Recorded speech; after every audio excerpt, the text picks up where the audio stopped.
Shalom Bapak Ibu Saudara yang dikasihi Tuhan. Seri pengajaran hari ini berjudul Mengapa Doaku Tidak Dijawab.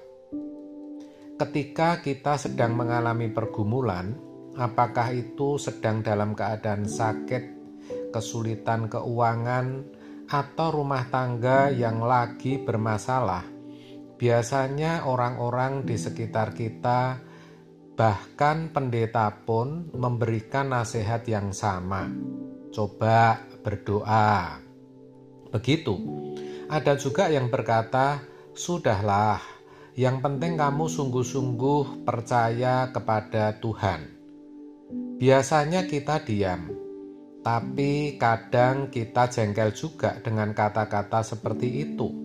Hati kita berkata, memangnya apa dikira saya tidak berdoa?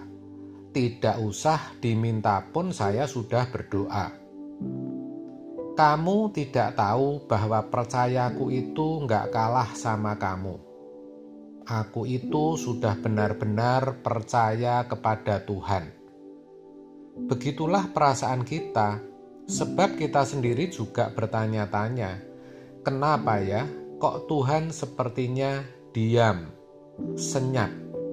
Kenapa ya kok sepertinya Tuhan jauh dan membiarkan aku sendiri? Kenapa ya kok sepertinya Tuhan meninggalkan aku? Saya percaya mungkin di antara saudara ada yang pernah atau sedang mengalami hal itu. Pertanyaannya, mengapa doa kita tidak dijawab? Mengapa Tuhan tidak menjawab doa kita? Yang pertama, sebab kita salah berdoa. Yakobus 4 ayat 3, atau kamu berdoa juga, tetapi kamu tidak menerima apa-apa, karena kamu salah berdoa. Sebab yang kamu minta itu hendak kamu habiskan untuk memuaskan hawa nafsumu. Jadi, kalau yang kita minta dan doakan hanya untuk memuaskan hawa nafsu, hanya untuk keinginan, kesenangan, dan kepentingan kita, Tuhan tidak mungkin menjawab. Kebanyakan kita, kalau mau jujur, kurang memperhatikan akan hal ini. Pokoknya, asal kita ingini sesuatu, kita minta kepada Tuhan, tanpa pernah berpikir apakah sesuatu yang kita minta itu sesuai dengan kehendak Tuhan atau tidak. Apakah yang kita minta itu berguna untuk memuliakan Tuhan atau tidak.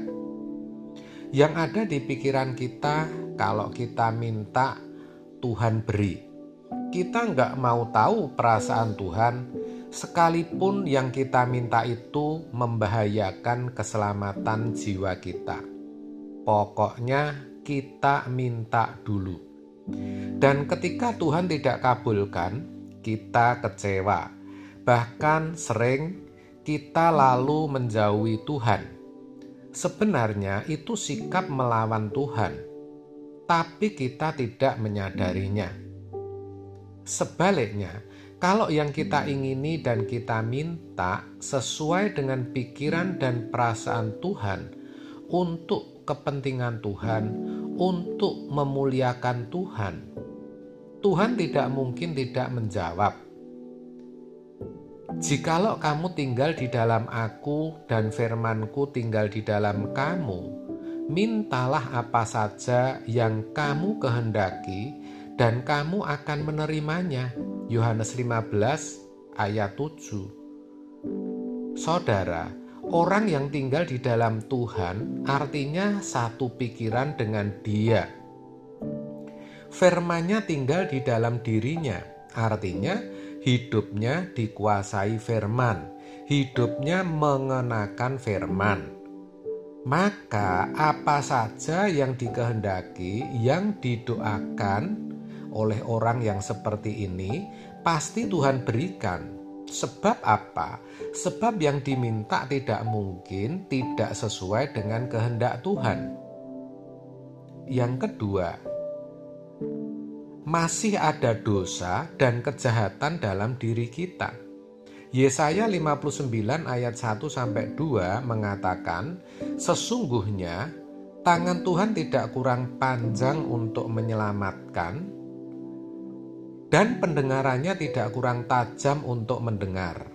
Tetapi yang merupakan pemisah antara kamu dan Allahmu ialah segala kejahatanmu, dan yang membuat dia menyembunyikan diri terhadap kamu sehingga ia tidak mendengar ialah segala dosamu. Ternyata saudara, dosa dan perbuatan jahat kita menghalangi berkat Tuhan.